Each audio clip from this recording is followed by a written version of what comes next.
Electric scooter വിൽപ്പന രംഗത്ത് പുത്തൻ വിസ്മയങ്ങളുമായി ഇവനോവെ electric vehicle solution sales and service ചേലക്കരയിൽ പ്രവർത്തനം ആരംഭിച്ചു. 49,999 രൂപയ്ക്ക് പുത്തൻ ഇലക്ട്രിക് സ്കൂട്ടർ സ്വന്തമാക്കാൻ ഒരു അവസരം. ആകർഷകമായ ഡിസൈനിൽ രൂപകൽപ്പന ചെയ്ത front disc brake, LED headlight, വിശാലമായ storage space, automatic charger cut off തുടങ്ങിയവ ഇവനോവയുടെ പ്രത്യേകത. അത്യാകർഷകമായ മോഡലുകളിൽ ഏറ്റവും വിലക്കുറവിൽ ക്വാളിറ്റിയിൽ വിട്ടുവീഴ്ച ചെയ്യാതെ ഇലക്ട്രിക് സ്കൂട്ടറുകൾ സ്വന്തമാക്കാൻ സന്ദർശിക്കൂ ഇവനോവെ electric vehicle solutions, Uduvadi, Chelakkara.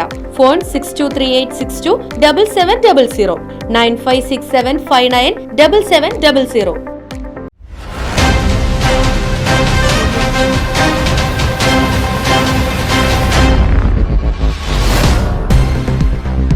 Panjal ഗ്രാമപഞ്ചായത്ത് ആലിൻചുവട് ചൂനിക്കാട് റോഡ് വിവാദത്തിൽ പ്രതികരണവുമായി പ്രസിഡന്റ് സന്ദീപ് കോന്നനാത്ത്. കഴിഞ്ഞ ഭരണസമിതിയിൽ നാടിന്റെ വികസനം മുൻനിർത്തി എല്ലാ അംഗങ്ങളും കൂട്ടമായി എടുത്ത തീരുമാനപ്രകാരമാണ് CSR ഫണ്ട് ഉപയോഗിച്ച് റോഡ് പണിയുമായി മുന്നോട്ടു പോയതെന്നും പ്രദേശവാസികളുടെ ചില ആശങ്കകളും പരാതിയും കാരണം പാതി വഴിയിൽ പ്രവൃത്തി നിർത്തുകയാണ് ചെയ്തതെന്നും ചർച്ചയിലൂടെ പ്രശ്നപരിഹാരം കണ്ടിട്ടുണ്ടെന്നും പ്രസിഡന്റ് സന്ദീപ് കോന്നനാത്ത് റൈറ്റ് വിഷൻ ന്യൂസിനോട് പറഞ്ഞു. നിലവിൽ നാട്ടുകാർ ഉന്നയിച്ച പരാതികളെല്ലാം അജണ്ടയിൽ ഉൾപ്പെടുത്തി ചർച്ച ചെയ്ത് തീരുമാനിക്കുമെന്നും പഞ്ചായത്തിന്റെ മേൽനോട്ടത്തിൽ തന്നെ റോഡ് പണി സുഗമമായി നടത്താനാണ് ശ്രമിക്കുന്നതെന്നും അദ്ദേഹം കൂട്ടിച്ചേർത്തു. UDF അംഗങ്ങൾ മുന്നോട്ട് വെക്കുന്നത് പോലെ CSR ഫണ്ട് പഞ്ചായത്ത് ഏറ്റെടുത്തി പ്രവൃത്തി നടത്തുന്നതിൽ കാലതാമസമെടുക്കുമെന്നും ജനങ്ങൾ കൂടുതൽ ദുരിതത്തിലാകുന്ന സ്ഥിതിവിശേഷം ഉണ്ടാക്കുമെന്നും അതൊഴിവാക്കുകയാണ് ഗ്രാമപഞ്ചായത്തിന്റെ ലക്ഷ്യമെന്നും സന്ദീപ് കോന്നനാത്ത് പറഞ്ഞു. റോഡുമായി ബന്ധപ്പെട്ട് CSR ഫണ്ട് ഉപയോഗിച്ചുകൊണ്ട് 1.5 കോടി രൂപയോളം ചെലവിട്ടുകൊണ്ടുള്ളൊരു എസ്റ്റിമേറ്റ് ആണ് അവർ സമർപ്പിച്ചിട്ടുണ്ടായിരുന്നത്. അതിന് കഴിഞ്ഞ ഭരണസമിതിയുടെ കാലത്ത് അവസാന യോഗത്തിൽ എല്ലാ അംഗങ്ങളുടെയും പിന്തുണയോടുകൂടിയാണ് അംഗീകാരം നൽകിയത്. കാരണം CSR ഉപയോഗപ്പെടുത്തി നാട്ടിൽ നടക്കുന്ന വികസനം നടക്കണമെന്ന് തന്നെയാണ് ആ കമ്മിറ്റി കണ്ടത്. അതിൻ്റെ അടിസ്ഥാനത്തിൽ തയ്യാറാക്കിയ ഒരു എസ്റ്റിമേറ്റ് അതിനെ സംബന്ധിച്ച് നിർമ്മാണം തുടങ്ങുന്ന ഒരു ഘട്ടത്തിലാണ് പ്രദേശവാസികൾ ചില ആക്ഷേപങ്ങൾ അതുമായി ബന്ധപ്പെട്ട് ഉയർത്തി വന്നിരുന്നു. ഞാൻ പ്രസിഡന്റായതിൻ്റെ തൊട്ടടുത്ത ദിവസം തിങ്കളാഴ്ച പരാതിക്കാരായ 60ഓളം പേരെ നമ്മളിവിടെ യോഗം വിളിച്ചു ചേർക്കുകയും അതിനകത്ത് വാർഡ് മെമ്പർ ഉൾപ്പെടെയുള്ള മറ്റു കക്ഷികൾ ഉൾപ്പെടെ നമ്മൾ ആലോചിക്കുകയും അന്നേ ദിവസം തന്നെ 12 മണിക്ക് സെക്രട്ടറിയും ഞാനും എയും ഉൾപ്പെടെയുള്ള ആളുകൾ ഈ പ്രദേശവാസികൾ ഉയർത്തിയ ഈ പ്രശ്നബാധിത സ്ഥലത്തേക്ക് നമ്മൾ പോയിരുന്നു. പ്രസിഡന്റായി ആദ്യം ഇടപെട്ട ഒരു വിഷയം ഇത് തന്നെയായിരുന്നു. ആ ഘട്ടത്തിൽ അവർ പറഞ്ഞ പല സ്ഥലത്തെയും സൈഡ് പ്രൊട്ടക്ഷൻ ഉൾപ്പെടെയുള്ള കാര്യങ്ങൾ, ഡ്രെയിൻ ഉൾപ്പെടെയുള്ള കാര്യങ്ങളിൽ അവർ ഉയർത്തിയ വാദഗതിയിൽ ഒരു ശരിയുണ്ട് എന്ന് കണ്ടതിൻ്റെ അടിസ്ഥാനത്തിലാണ് എയോട് അപ്പം തന്നെ നമ്മൾ അതിനെ റിവിഷൻ വരുത്തിക്കൊണ്ട് ഈ കാര്യങ്ങളെ കൂടി സംരക്ഷിക്കണമെന്ന് പറഞ്ഞത്. അങ്ങനെ ഒരു 8ഓളം ആവശ്യങ്ങളാണ് അന്ന് സമരം ഉയർത്തിയ ആളുകൾ ഉന്നയിച്ചത് റോഡ് പണി തടഞ്ഞുകൊണ്ട്. അതിലൊരു 4 കാര്യത്തിന് ആ ഘട്ടത്തിൽ റിവിഷനോടെ പരിഹാരമാകും. മറ്റ് 4 കാര്യങ്ങൾ അവർ ഉയർത്തിയ കാര്യങ്ങൾ ഇലക്ട്രിക് പോസ്റ്റ് ഉൾപ്പെടെ അടുത്ത വർഷം പദ്ധതി ഉൾപ്പെടുത്തിയാൽ നമുക്ക് നടത്താൻ കഴിയും എന്നുള്ള തടസ്സം അവരുടെ അവസരത്തിൽ തന്നെ നമ്മൾ ഉന്നയിച്ചിരുന്നു. കാരണം റോഡ് പൊളിച്ചിട്ടത് പണി തുടരേണ്ട ഒരു അവസ്ഥയുള്ള ഘട്ടത്തിനകത്ത് നമുക്ക് പെട്ടെന്ന് തീർക്കണം. കാരണം സ്കൂള്, കോളേജ്, ആശുപത്രി പോലുള്ള മെയിൻ ആക്സസ് പോയിന്റിനെ നമുക്കങ്ങനെ അടച്ചിടാൻ കഴിയാത്തതുകൊണ്ട് അവരോട് അന്ന് തന്നെ നമ്മൾ പറഞ്ഞു മറ്റു വിഷയങ്ങളെ ഒരു 6-7 വർഷം മുമ്പ് മൂടിയ വെള്ളച്ചാലുകൾ ഉൾപ്പെടെ പുനഃക്രമീകരിക്കുന്ന കാര്യങ്ങളെ പ്രായോഗിക തലത്തിലുള്ള തടസ്സങ്ങളെ കൂടി അതിജീവിച്ചുകൊണ്ട് തുടരുമെന്ന് നമ്മൾ പറഞ്ഞതിൻ്റെ അടിസ്ഥാനത്തിൽ അന്ന് പണി വീണ്ടും തുടങ്ങി. തുടർന്ന് വീണ്ടും അവിടുത്തെ ഒരു കൂട്ടം ആളുകൾ ഈ പണിയുമായി ബന്ധപ്പെട്ട് തർക്കങ്ങൾ ഉന്നയിച്ച് വിജിലൻസ്, അതുപോലെ തന്നെ DDP, മറ്റു പല ഏജൻസി, മുഖ്യമന്ത്രിയുടെ ഓഫീസ് എന്നിങ്ങനെ പരാതികൾ നൽകിയതിൻ്റെ അടിസ്ഥാനത്തിലാണ് 29-ാം തീയതി പണി നിർത്തിവെക്കുന്നത്. 27-ാം തീയതിയാണ് നമ്മൾ അവരെ കണ്ടത്. 29-ാം തീയതി അവർ നിർമ്മാണം വീണ്ടും പരാതി കൊടുത്തതിൻ്റെ അടിസ്ഥാനത്തിൽ സ്റ്റോപ്പ് മെമ്മോ കൊടുക്കാൻ സെക്രട്ടറിക്ക് മുകളിൽ നിന്ന് നിർദ്ദേശം വന്നതിൻ്റെ ഭാഗമായിട്ടാണ് നിർത്തിവെച്ചത്. അങ്ങനെ നിർത്തിവെച്ചത് 1-ാം തീയതി, 2-ാം തീയതി ആ ഘട്ടത്തോടുകൂടി നിർത്തിവെക്കേണ്ടി വന്നു. അപ്പോൾ 2, 3, 4 ദിവസത്തെ നിർമ്മാണ പ്രവർത്തനത്തിന് ശേഷം 2-ാം തീയതി ഇത് നിർത്തിവെച്ച് ഇപ്പോൾ ഈ വാർത്ത വരുന്ന ഒരു 5-6 ദിവസമാണ് ഇതിൻ്റെ പണി മുടങ്ങിക്കിടക്കുന്ന ഒരു അവസ്ഥ ഉണ്ടായത്. ആ ഒരു ഘട്ടത്തിനകത്തും പഞ്ചായത്ത് എന്ന നിലയ്ക്ക് ഞങ്ങൾ വെറുതെ നിന്നല്ല, ഇതിൻ്റെ മുഴുവൻ നിയമപരമായിട്ടുള്ള സാധ്യതകളെക്കുറിച്ച് നമ്മളുടെ ഹൈക്കോർട്ട്, കൗൺസിൽ ഉൾപ്പെടെയുള്ള ആളുകളുടെ നിയമോപദേശം. കാരണം CSR ഫണ്ട് വിനിയോഗവുമായി ബന്ധപ്പെട്ട് മുൻകാലങ്ങളിലൊക്കെ പഞ്ചായത്ത് ഇതുപോലെ ചെയ്യുന്ന ഘട്ടത്തിൽ ഇത്തരമൊരു പ്രതിഷേധാനുഭവം നമുക്ക് പഞ്ചായത്തുകളിലൊന്നും ഉണ്ടായിട്ടില്ല.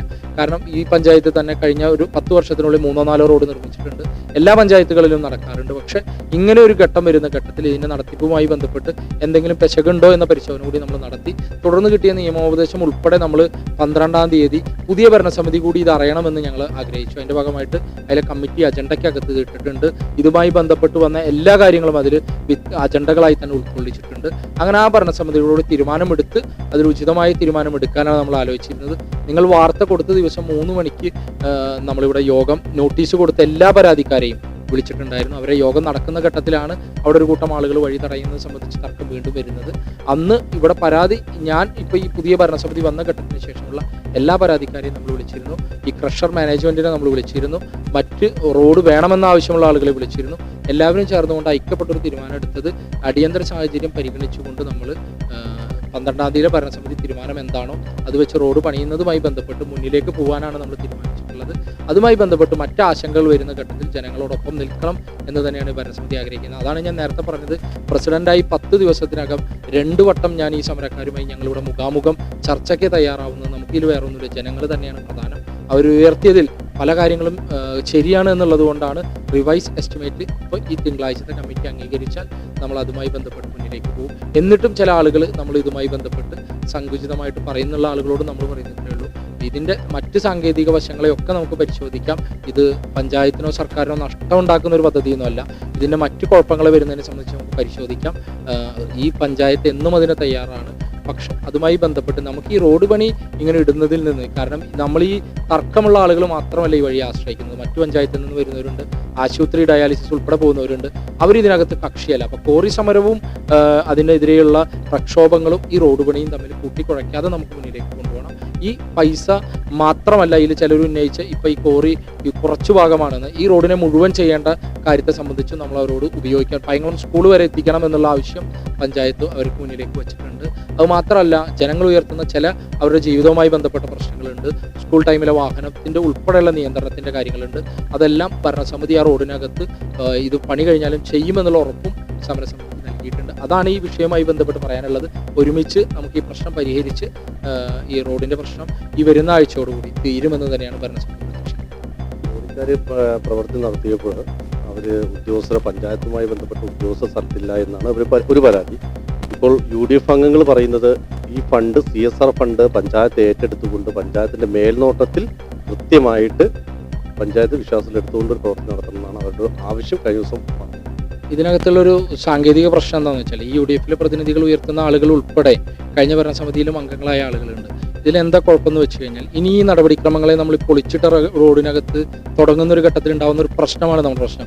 നമുക്കിപ്പോൾ അവർ ഡെപ്പോസിറ്റ് ചെയ്യുന്നതുകൊണ്ട് വിരോധമില്ല. ഡെപ്പോസിറ്റ് ചെയ്ത് കഴിഞ്ഞാൽ നമ്മളിത് പ്രൊജക്റ്റിനകത്ത് വെക്കുകയോ അല്ലെങ്കിൽ പ്രൊജക്റ്റിന് ചീഫ് എഞ്ചിനീയറുടെ അനുമതി വാങ്ങുകയോ ചെയ്ത് നമ്മൾ TS ഉൾപ്പെടെ പോയി ഇത്ര വിവാദമായ പരാതികൾ നിൽക്കുന്ന ഈ പൊളിച്ചിട്ട റോഡുമായി പോയാൽ, ഇതിൻ്റെ നടപടിക്രമങ്ങളുമായി പോയാൽ ഇത് സർക്കാർ പദ്ധതിയായി മാറും. പക്ഷെ അതിൻ്റെ ഒരു സമയം എന്ന് പറയുന്നത് ചുരുങ്ങിയതൊരു 3 to 4 മാസത്തിൻ്റെ അകലുള്ള നടപടിക്രമങ്ങളെ ഈ അനുമതികളൊക്കെ നമുക്ക് സ്വായത്തമാക്കാൻ വേണ്ടി വരും.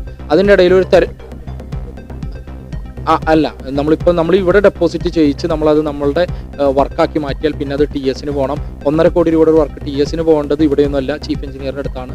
അവിടെ നിന്ന് TS കിട്ടി, അനുമതി കിട്ടി വന്ന് അവർ ഈ എസ്റ്റിമേറ്റ് വീണ്ടും റിവൈസ് ചെയ്യാൻ പറഞ്ഞാൽ വീണ്ടും നമ്മളത് കാത്തു നിൽക്കണം. അങ്ങനെ അതിൻ്റെ ടെൻഡർ ഇല്ലാതെ നമുക്ക് നൽകാൻ ചിലപ്പോൾ അതിലൊരു പ്രൊവിഷൻ ഉണ്ടാവും. ഇനി ടെൻഡർ ചെയ്യണമെങ്കിൽ വീണ്ടും അതിൻ്റെ ഒരു കാലതാമസം. ഇത് വരുന്നൊരു ഘട്ടത്തിലാണ് നമ്മൾ നിയമസഭാ തെരഞ്ഞെടുപ്പിലേക്ക് കിടക്കുക. അപ്പോൾ അതിനുശേഷം നമ്മൾ മഴക്കാലം എന്നുള്ളൊരു കാലത്താണ് നമ്മൾ പിന്നെ വരിക.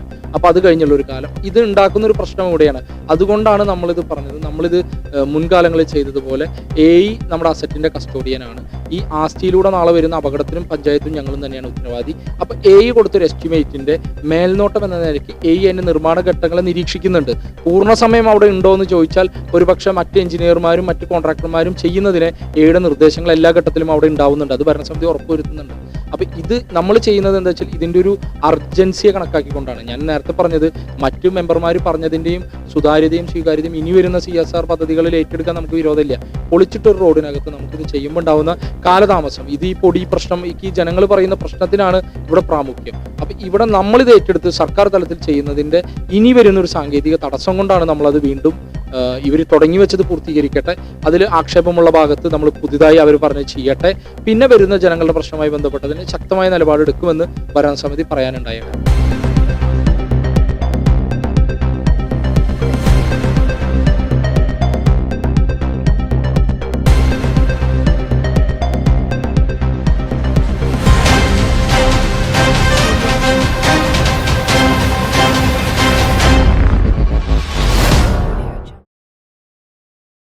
പ്രകൃതി രമണീയമായ അന്തരീക്ഷത്തിൽ മികച്ച അതിഥി മന്ദിരമായി തിരുവില്ലാമലയിലെ ആനമല ഹോം സ്റ്റേ. കുട്ടികൾക്കും മുതിർന്നവർക്കും ഉല്ലസിക്കാൻ അന്താരാഷ്ട്ര നിലവാരമുള്ള നീന്തൽക്കുളവും വിനോദ നിമിഷങ്ങൾക്കായി ഒന്നാന്തരം പാർക്കും നൂതന ഗെയിമുകളും. പഴമയും പുതുമയും സംഗമിക്കുന്ന ആഫ്രിക്കൻ ടെന്റ് ഉൾപ്പെടെയുള്ള അതിവിപുലമായ താമസ സൗകര്യങ്ങൾ, കൂടാതെ തനത് കൈത്തറി വസ്ത്രങ്ങൾ ഒരുക്കുന്നതിന് പരമ്പരാഗത തറികളും. വിവാഹം, മറ്റാഘോഷങ്ങൾ, ബിസിനസ് മീറ്റിംഗുകൾ എന്നിവയ്ക്കായി AC, non-AC ഹെറിറ്റേജ് ഹാളുകൾ. വ്യത്യസ്ത രുചിലോകവുമായി നാടൻ വിഭവങ്ങൾ ലഭ്യമാക്കുന്ന ടേക്ക് എ ബ്രേക്ക് കഫേ തിരുവില്ലാമലയും ആനമല ഹോം സ്റ്റേയിൽ നിങ്ങൾക്കായി ഒരുക്കിയിരിക്കുന്നു. Anamala home stay, Kattukulam, Thiruvilwamala. Phone 9845128760.